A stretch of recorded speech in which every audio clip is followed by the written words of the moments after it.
Hello, and welcome to another episode of Witch Hunt, the podcast where we dive deep into the fascinating and often untold chapters of history, like the Connecticut Witch Trials. I'm Josh Hutchinson. And I'm Sarah Jack. Today we are thrilled to welcome back a very special guest, author and historian Beth Caruso. Beth is the creator of the Connecticut Witch Trials Trilogy, and she's here to talk about her latest book, Between Good and Evil, Curse of the Windsor Witch's Daughter. That's right, Sarah. In this episode, Beth will take us on a journey through the chilling history of the Connecticut Witch Trials, focusing on the life of Alice Jr., the daughter of Alice Young, the first person executed for witchcraft in Connecticut. This episode promises to be a compelling mix of historical insights, personal trauma, and the quest for respectful memory. We'll also hear about the extensive research that went into Beth's book, including some surprising discoveries and the real-life connections between the characters in her narrative. Plus, we'll explore the ongoing efforts to memorialize the victims of these tragic events and Beth's exciting future projects. So, grab your headphones and get ready for a deep dive into a dark and intriguing chapter of American history. Let's welcome Beth Caruso back to the show. Hello, Josh. Hi, Sarah. Hey, Beth. Hi, how are you, Sarah? I'm good. Hi, Beth. Hi, Josh. Good And to I see hope you you're again. doing well too. Yeah, I am. Thank you. Thank you for returning to the podcast. I am so excited to get to talk to you about your new project. And I want to thank you for all the years you've worked to ensure the legacy of this history. And we are excited to hear about Between Good and Evil, Curse of the Windsor Witch's Daughter. What can you tell us about that? Well, I'm thrilled to be back. You two are old friends. That's not a secret. So I'm really happy to tell you a little bit more about the new book, Between Good and Evil. It is the third book in the Connecticut Witch Trials trilogy, which, by the way, it didn't start out as a trilogy. It started out with a book about Alice Young, and then more information just kept coming. And it ended up being a trilogy. But this last one is about Alice Jr., her only daughter, and what happened to her and what she saw and how she dealt with the trauma of losing her mother to a witch hanging. How have the descendants of Alice Young inspired you? Well, the descendants had asked me a long time ago after reading One of Windsor when the book about Alice Jr. would be coming out. And at that point, I said, well, I don't have any plans for it. I just don't have enough information about her. Well, time went by, and there were some things that happened that gave me a lot more information where I got to a place where I could say, okay, there's enough historical information now that I can piece together into a dramatic history. One of the biggest developments was, I think it's a couple years ago now, The Rune of All Witches by Malcolm Gaskill. Can you see this okay? Yes. He did research into the witch trials in Springfield, Massachusetts. Of course, you know, up the Connecticut River Valley was a hotbed of the early witch trials in New England. Not just Windsor, Wethersfield, and Hartfield, all the way up to Springfield as well, with the trials of you and Mary Parsons, and subsequently Mary Parsons pointing fingers and accusing other people of being witches, such as Mercy Marshfield, who had originally been from Windsor, or had settled in Windsor, and then Mary Bliss Parsons as well, who later had trials of her own. So what Malcolm Gaskill did, I had read those records before, but, you know, they can be confusing. There's quite a lot of them, but, this person had this type of aggression towards that person. And then you persons did all these crazy things. And so did his wife. And without a historian putting it into a great context, it was very confusing. Gaskill was brilliant. He laid out the town of Springfield in a way that was understandable. The first pages, he says, these are the characters. And I knew that Alice Jr.'s husband, Simon Beeman, had been living in Springfield, and he had actually been a participant in those trials against the Parsons. But it helped me understand that whole background much more and how people were interconnected with each other, and how these trials weren't really black and white. So I had a lot more background information about Alice Jr.'s life after she married and she went to Springfield and how that all came pieced together. But I also learned more on my own and with historian Kathy Hermes, with our article, which I've been on your show and talked about. It's in Connecticut History Review, and it's Between God and Satan, Thomas Thornton, Witch Hunting and Religious Mission in the English Atlantic World. We were doing some research at the Connecticut State Archives, and it was thought before that Alice Jr. had somehow ended up in Springfield and ended up meeting Simon Beeman there, and then she married there. But we realized by looking at the original archives at the Connecticut State Library that she had indeed stayed in Windsor, Connecticut, which is mind-blowing if you think about the first accusation of witchcraft happening there to her mother and her mother being murdered. We know she didn't go with her historical father. And this was also really interesting, too, in piecing together the story.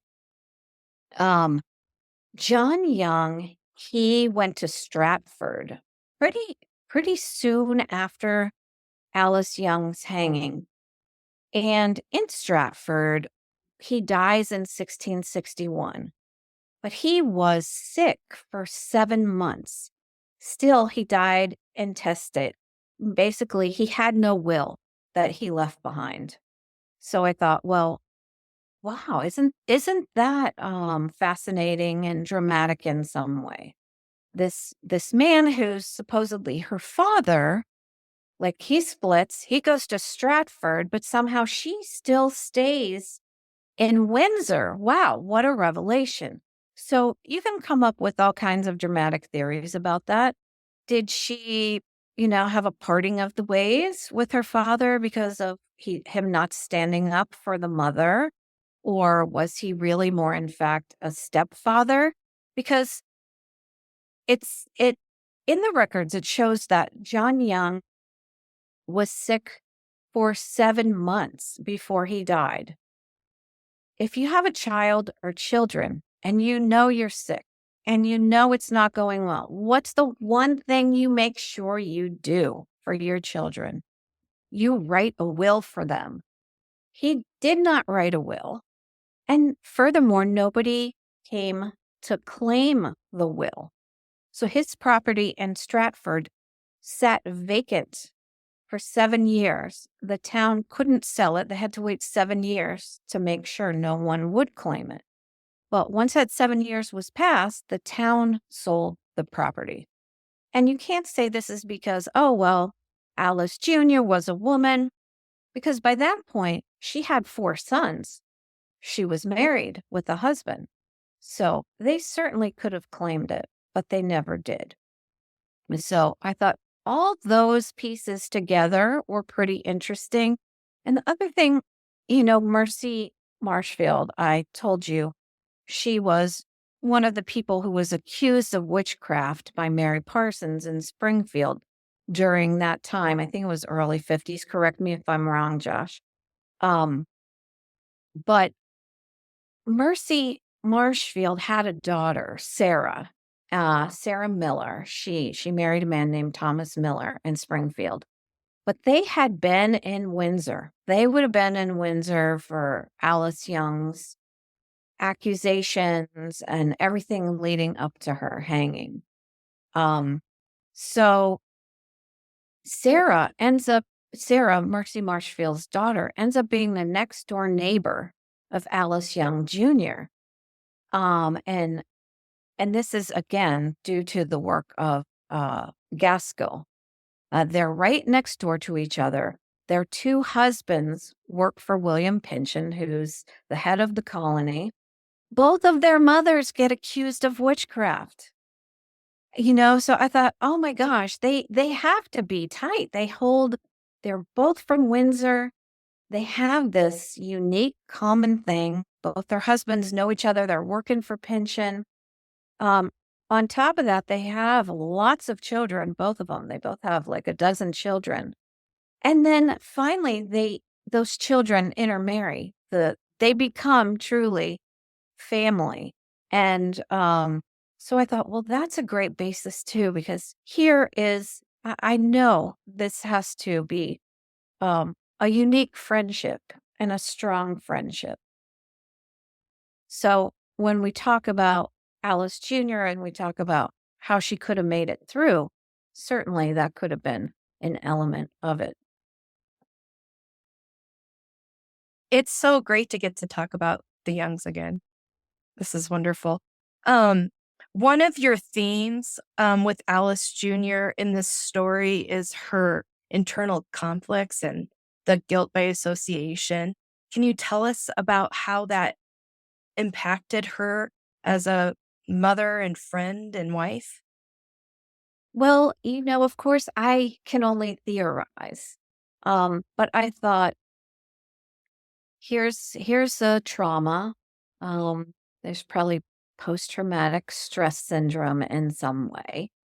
And let me look at, just cases that I know about, some horrific cases of childhood trauma, whether we're talking about like child sexual abuse by priests or doctors or people like that, or war or things like that, or even divorce within a family. How do children process that?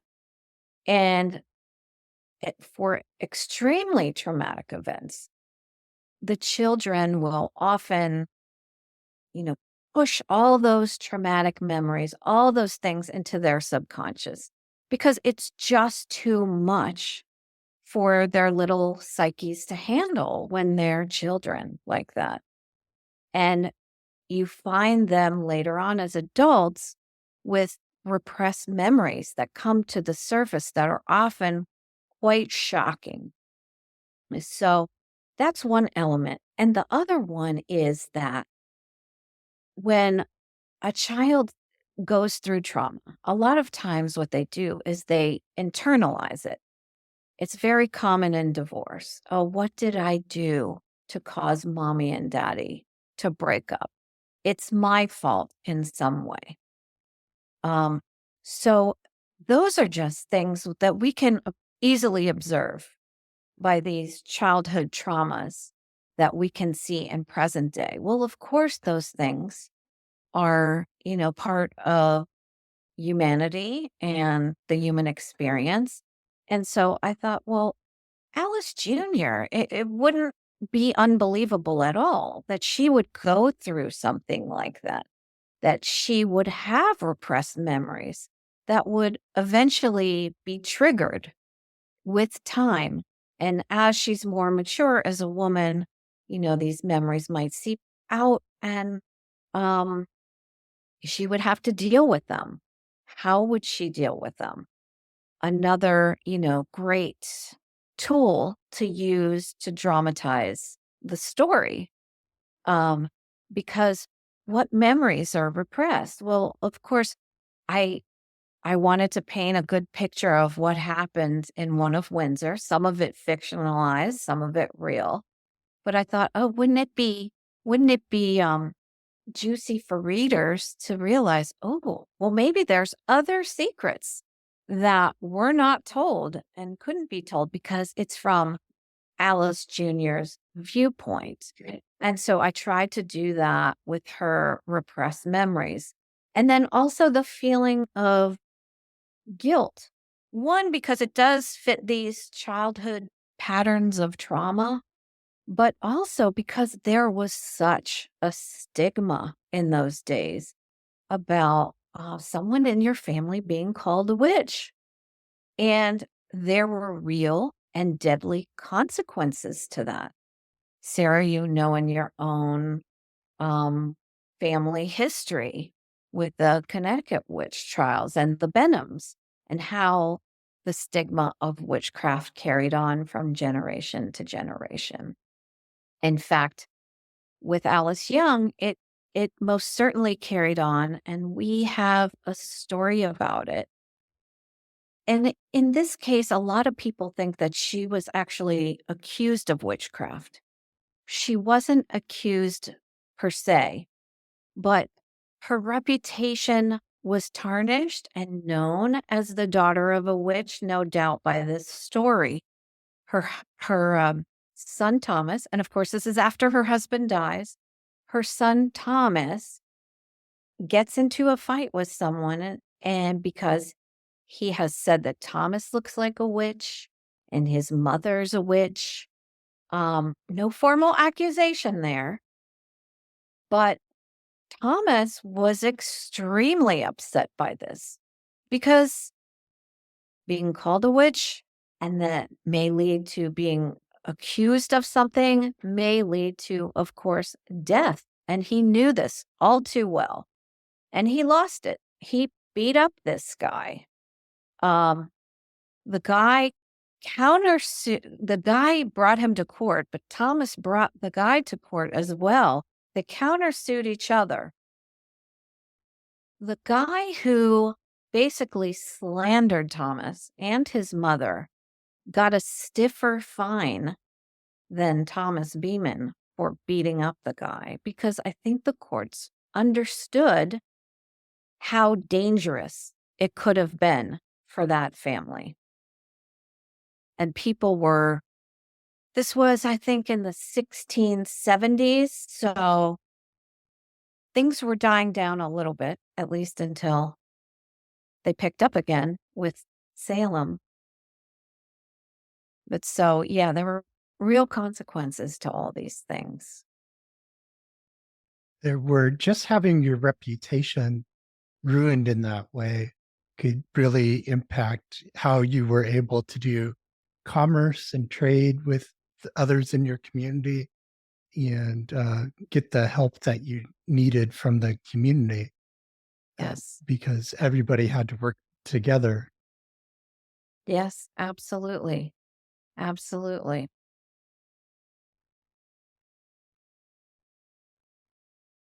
It wasn't, always black and white, though. And that's what's so interesting about this story.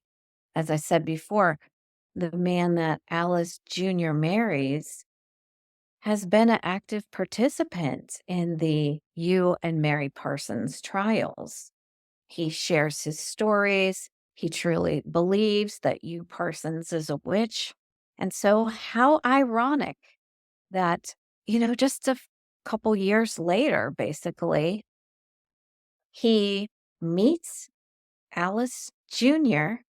and marries her. And in a way, I see him standing up for her with the timing of that marriage. The interesting thing about Alice Jr. being in town in Windsor in 1654 was that Windsor's second witch trial victim Lydia Gilbert was being accused of witchcraft. So it just so happens that only about 2 weeks after Lydia Gilbert's conviction is when Simon Beeman marries Alice Young Jr., and then she's out of town. So the timing is very interesting because by marrying her when he did, he may have helped to save her life because, of course, everyone in Windsor is in a witch hunting frenzy once again. Later, you see Simon Beeman go to trial, another witch trial, the one of Mary Bliss Parsons, the second Mary Parsons. I swear it's a nightmare to keep them straight, but he stands up for her.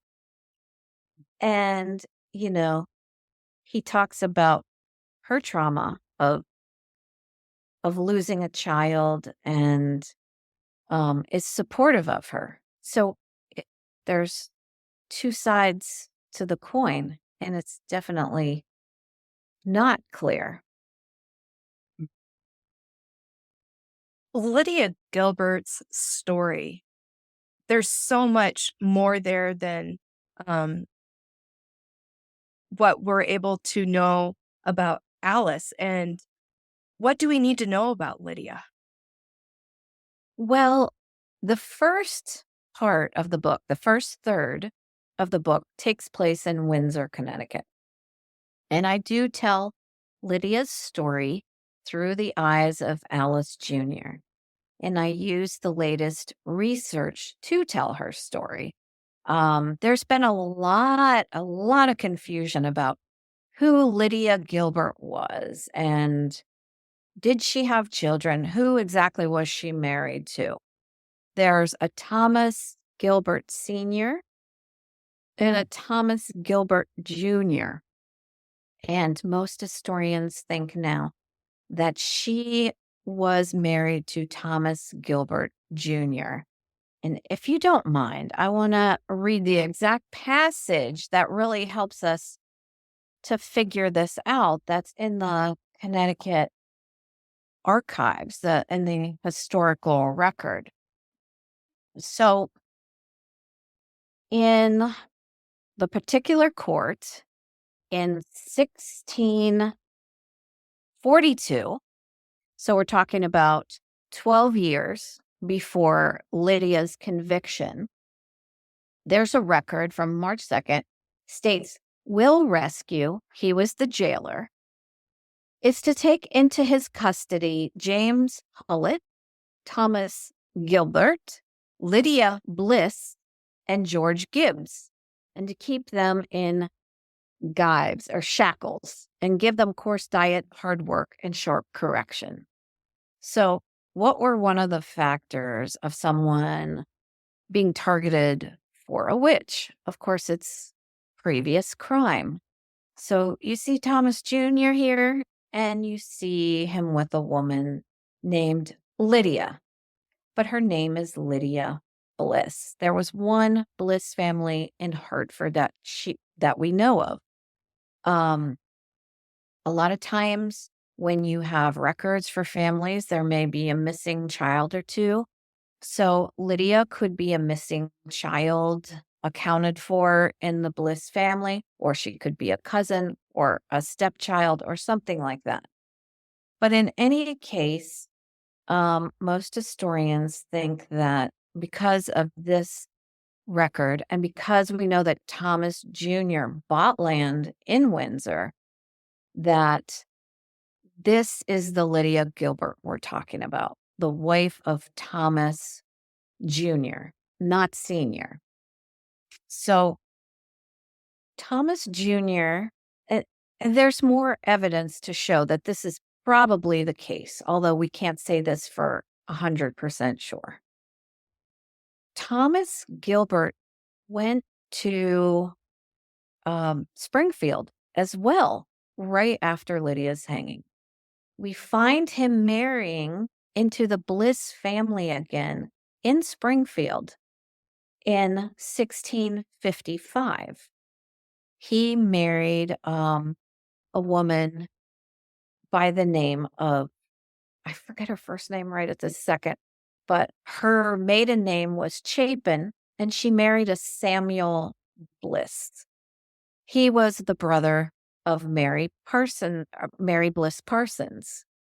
And so Lydia Bliss could have been the sister of both of them. Lydia Bliss could have been the sister of both of them. And so this suggests, more family connection. The other thing was, a lot of us don't think that Lydia had any children. For those who think they are descended from her, please don't hate me. But I really don't think she had children. And I think this is one of the reasons why she may have been targeted. So some people say, well, no, there's children there, because when Thomas Jr. dies in Springfield in 1662, in his will, he mentions the Chapin children. He mentions the children that he had in the marriage in Springfield, but he also mentions a previous family of 4 children. That would have been referring to his wife's previous marriage to Samuel Bliss. It wouldn't have been any children with Lydia. There are no records for children for Lydia. And those children being married to a Lydia Bliss would have already been family to him. So there was a combined family there in Springfield already. So this is all very interesting. And Malcolm Gaskill, again, his research was so phenomenal. He spent so much time talking about the witch accusations for Mary Bliss Parsons and Mary Lewis Parsons, as their peculiar behavior related to grief and loss of a child. And in those days, fertility was everything for women. They were told by the patriarchy it was important for them.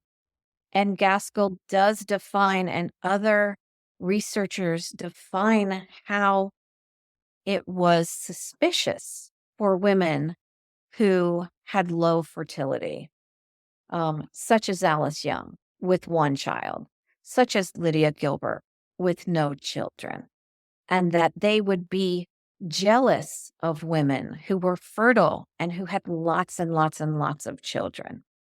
Of course, back in those days, so much of it was out of their control, right? But this fed into all the superstition that they would be willing to make a pact with the devil to improve their fertility. Of course, this is all, patriarchal musings that probably have nothing related to reality at all, including real feelings of women at that time. We've even seen cases where women were accused of luring children to come with them, and that was suspicious to make you a witch, because if you had especially lost a child, then there was an assumption that you had that child envy and you craved to have one, because that's the natural role of the woman in the thinking of the time. Yeah, absolutely. And, that could have played a role in the Hartford witch panic, with Judith Ayers befriending little Betty Kelly before she died, helping feed her soup. Supposedly she had lost a child.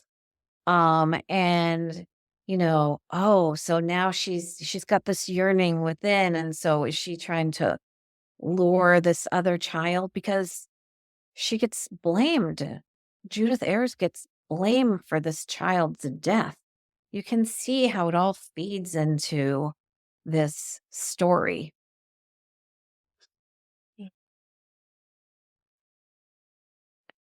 You know, what else is part of the book? Like the aspect of, okay, there's trauma, but then what happens with healing and respectful memory, especially those witch trial victims who were just, probably thrown in a ditch.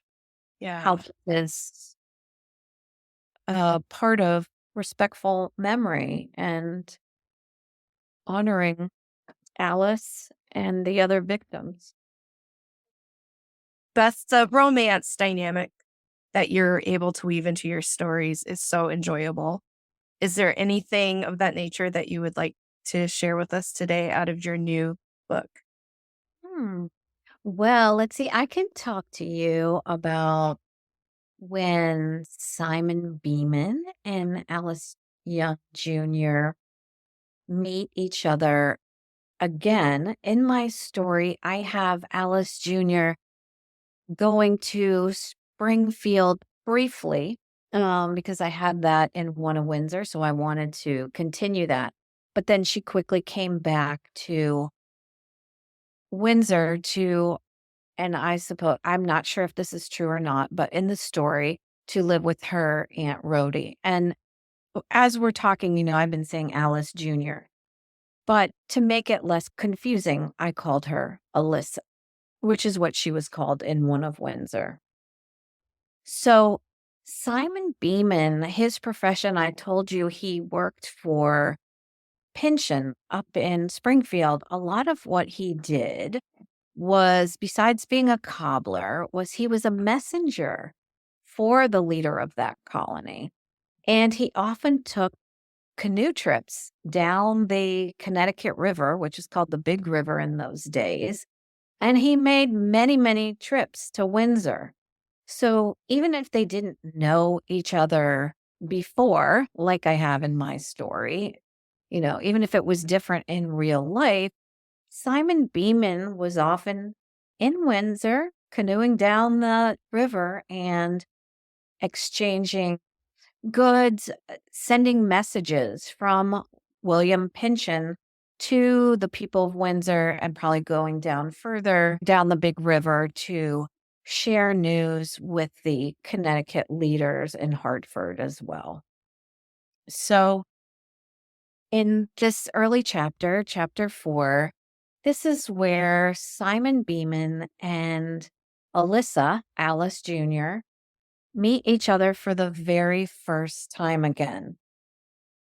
Alyssa, Alyssa, is that really you? A voice beamed from the water. Aunt Rhody was surprised to hear an unfamiliar voice talking to me and looked on with curiosity. I squinted and looked down to see. I held Rhody's arm. That's Simon Beeman, Uncle John's friend, and Mr. Pynchon's assistant, I whispered. She finally remembered and nodded. Aye, he works for Springfield's leader. I remember, she said. Simon was boyish with straight brown hair and navigated the river currents so skillfully he might as well have been a shadfish. His satchel was full of papers for the leaders of Windsor and Hartford from Mr. Pynchon. The leather bag was always kept dry in his capable care. He'd been coming around for a long time to Windsor from Springfield, doing errands for his boss, Mr. Pynchon. I smiled shyly. Aye, Simon, 'tis I, the little girl you used to tease so mischievously. He grinned. Aye, I was guilty of that. But I needed you to laugh then, so I was only helping your uncle to get a smile out of you. It wasn't so bad, was it? No, well, I suppose it wasn't, I grinned. I was hoping that I would see you here in Windsor. I heard you were here, but never had the good fortune to see you again until today. He smiled. She's become quite the young woman now, almost unrecognizable for the child she once was, Aunt Rhody said, beaming as proud as if I were her own daughter. And in this chapter later on, they're all going to Hartford by river, and Alice Jr. was going to take the shallop with Aunt Rhody and her future husband. But Aunt Rhody, at this time, all these witch trials they're still going, and now all these accusations against Lydia Gilbert are happening, and she's very worried, and she sees, oh, this man seems interested in Alice Jr., so she kind of nudges her, well, why don't you go in the canoe with this guy? And in this chapter, they have a lovely time, and they get to know each other, and they truly do love each other, and they have, as I said, about a dozen children together, and he's the one of the main parts of her healing, along with her friendship. And each of her children is a part of her healing too. Aunt Rhody says to her at one point, hold your children around you like a protective cloak. Again, this is the idea that women who have few children or no children are very vulnerable. Have many, many children with your husband. And indeed, having those children and having a male child in Thomas Beeman at the time that, this slander happens in the 1670s, even though her husband is not around anymore, her son is standing up for her. So having these male children is another form of protection. The healing element in your book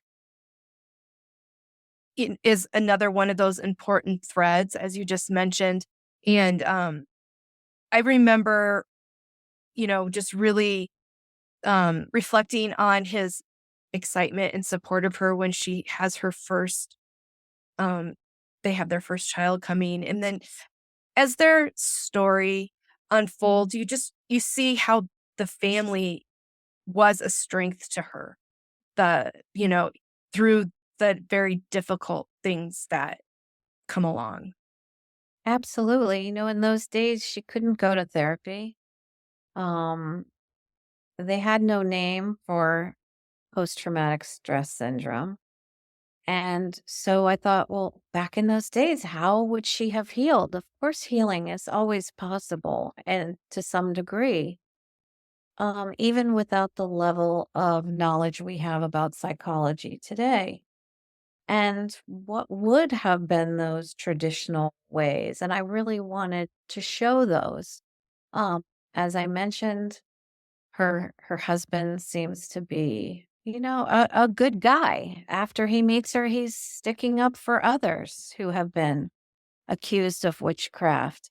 And they have many children together. And then, of course, Mercy Marshfield's daughter, Sarah, would have also been the neighbor right next door with the same unique experiences, supporting her. And they're having children together at the same time. They would have supported her.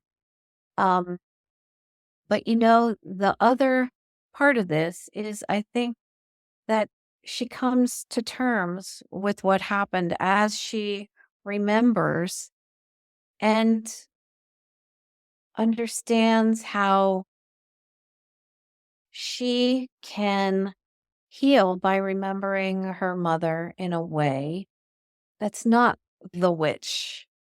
She can remember her as a child remembers their mother fondly.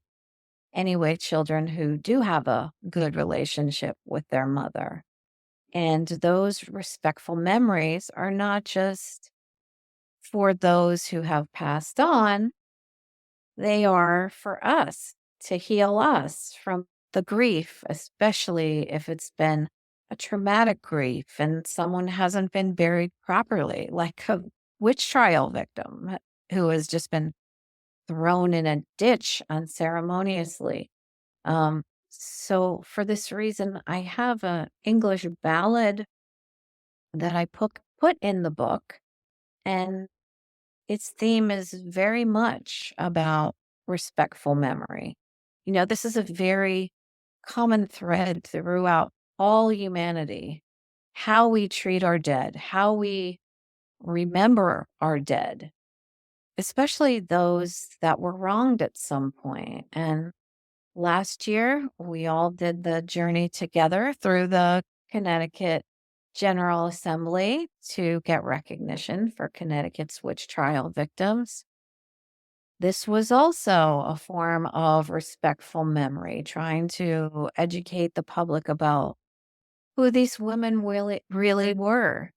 Um, Josh recently pointed out at several witch memorials throughout the world, there have been signs like just people, just ordinary people, um, to help like get the respectful memory on track and correct the assumptions and the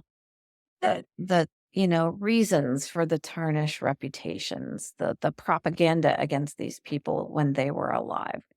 So anyway, this is a big part of the story as well, and it's the perfect thing to wrap up this trilogy.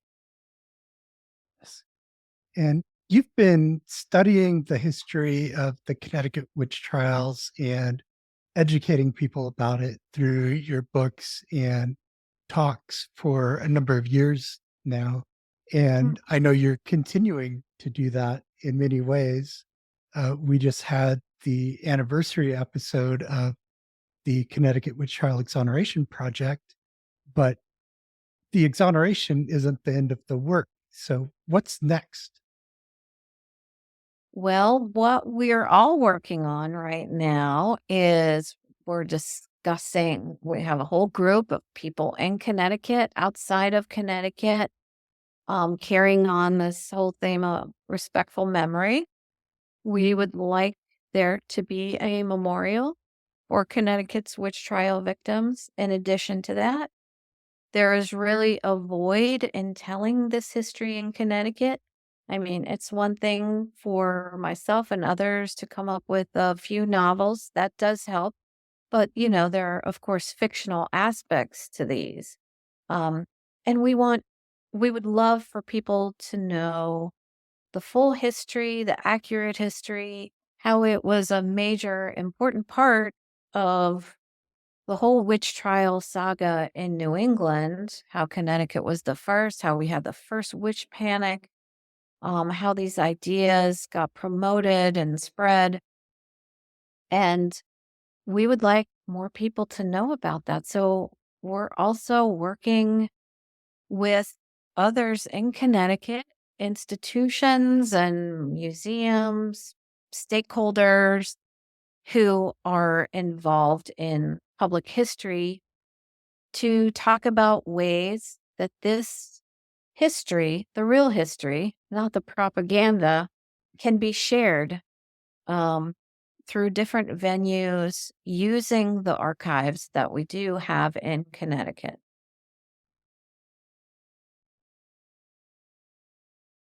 Right. And there's also talk about getting something about the Connecticut witch trials into the school curriculum. Yes, well, we had a meeting with someone recently, and with a few people actually, and that was a pretty cool thing to bring up. We're at the beginning stages, but the work is not done, and of course, this is all pertinent to people who are persecuted today as witches, both symbolic types of finger pointing as well as real witch hunts. I posted today on CT Witch Memorial Facebook page an article about how exonerations, modern day exonerations of countries' past witch trial victims can have an effect on witch hunts that are still happening in many parts of the world. And that article was written by Witch Hunt recent guest Brendan Walsh. Oh, wonderful. I didn't realize So that. we can you can refer back to Brendan's episode to hear him. And Absolutely. Yes. Yeah. I have to post that link next. Yeah, it was so like seeing the article was Mhm. exciting, and then immediately I'm like, okay, who published this? Oh, it's Dr. Walsh. So that was like a neat surprise. Oh, that's very cool. That's very cool. Yeah, but it's another way you see this conversation that is around this history. It has become ongoing and very alive. And Uh-huh. lots of people from all different backgrounds and expertise have insight and reflect on what did that past mean for what's happening today. So it's really good to see. It is. And there are parallels, not just from a witch trial standpoint, or it's also just generalized misogyny. I mean, some of the things I'm hearing in present day are shocking to me. This, a legislator in Indiana talking about women not voting, how it should be a family vote and the male in the family should vote. Things like this. I'm like, what? Is this really 2024? So, this is pertinent on so many different levels. Absolutely. Do you have any new projects that you have your sights on? Aside from what we just talked about, I am working on another novel, and it's also historical fiction, but based on a family legend about a kidnapping and immigrants from Sicily. So, that it's interesting, and I'm all pumped up about it. It's fun to kind of change gears after a while and share some different history, but the immigrant histories are very interesting too because they didn't just come for economic reasons, or more freedom of religion or things like that. I mean, they also had hidden histories where they might not have been able to stay in the village or things like that. And it's just so fascinating. And sometimes it can be just as hard to find out about them if they change their names after they come to this country. But not all those things will be an element in the next book, but it just in general, I'm saying I think the immigrant stories are very interesting, and I think very pertinent to humanize now as well, because of course now immigrants are being demonized. So I think this will be an important commentary, not a blatant commentary, but just a story that truly does humanize immigrants and everything that they go through to be a part of this country. The level of rancor in politics today, people are literally being called demons and Hmm. followers of Satan and evil. It's Yeah, so it's very important to humanize all these stories of different absolutely. people from different backgrounds. So thank you I for that. completely agree with you, Josh. Yeah. On the same page. We're Do you all have part of humanity. yes. Yes. Do you have any events coming up? There is there's a fair called Made in Connecticut. I am going to be there sharing the books and connecting with people.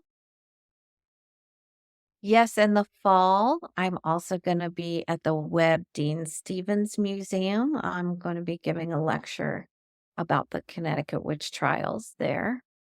That's a great venue, so I'm very excited to go to Weathersfield, another, you know, hot spot in the Connecticut Witch Trials. I think there were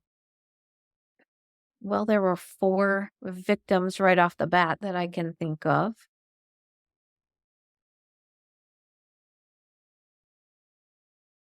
And where can people go to learn about your events and your books? I have a website. It's called oneofwindsor.com. And I have links to each book that tell you a little more about each book. I have links to events. I also have a cool link to media. I have been fortunate enough to be invited to be on things like Rhode Island public television. I have a clip from that. I have a clip from some news stations here in Connecticut. I have clips from the Witch Hunt podcast. A couple of there's one episode on there now, but I'm building up the site some more, so there will be more of your episodes that will be linked there.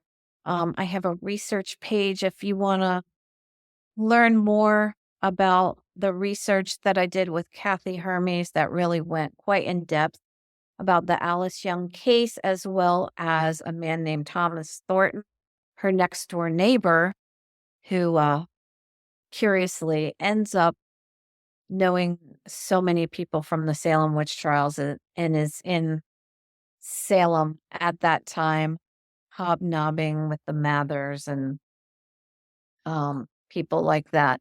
So we did a pretty in-depth research article about that. So that is there on the site, and I add events to it all the time. I add media to it all the time. I can't wait to post this podcast on it. So yeah, please visit the site. And gosh, I thank you guys so much for everything you've done to bring light to this Connecticut history. I think you've done an enormous amount to get the word out, and I appreciate that so much. Thank you Thank so much. you. It's such an honor that much of that has been something we've gotten to partner with or collaborate with you on, and the broad coalition of descendants and historians and authors, much of which are in Connecticut. And this discussion today is so special to me. And I just keep thinking about that very first time I sent a Facebook message to CT Witch Memorial to Yeah. you and Tony. And I think, wow, if I could have looked into the future and seen everything that we were going to learn together, I wouldn't have believed it. Yeah. I'm so glad you did, Sarah. I'm really glad that you reached out. And I think it's a really good reminder. Like, you don't know who's going to reach out to you, and maybe you don't know them then, but you have no idea what they're going to do with their enthusiasm and their passion. Always keep possibilities open. Well, you're very generous in responding to people. And I think that's one of your great strengths as an author and advocate. Thank you so much. Mm-hmm. And I have to say the same for you too. You're very good at connecting people. Thank you so much. And we'll have links to oneofwindsor.com in the show notes, and it'll appear on the screen right about here. So you'll be able to see it. Thank you so much. Thank you so much for your work. joining Thank us you. today. It was wonderful. It's my pleasure always. Mary Louise Bingham is back with A Minute with Mary. As many of you already know, I have been researching the life and legacy of John Winthrop Jr. Beth Caruso has been such an inspiration in this endeavor because of her own desire to keep telling his story and to help people understand the important role he played in saving many wrongfully accused of the capital crime of witchcraft in colonial Connecticut. Beth and I have had many conversations where I learned so much of Winthrop Jr.'s interest in alchemy, his medical practice. In addition, she has introduced me to some of his very dear friends, such as Edward Howes and Gershom Buckley. Beth will also appear in an upcoming presentation of my program, Wednesdays with Winthrop Jr. We will keep our audience posted of the exact time and date. Thank you, Beth, for your graciousness and your continued support, and for being the wonderful friend you will always be to me. Thank you. Thank you, Mary. And thank you for listening to this special episode of Witch Hunt. Visit us on YouTube. Have a great today and a beautiful tomorrow.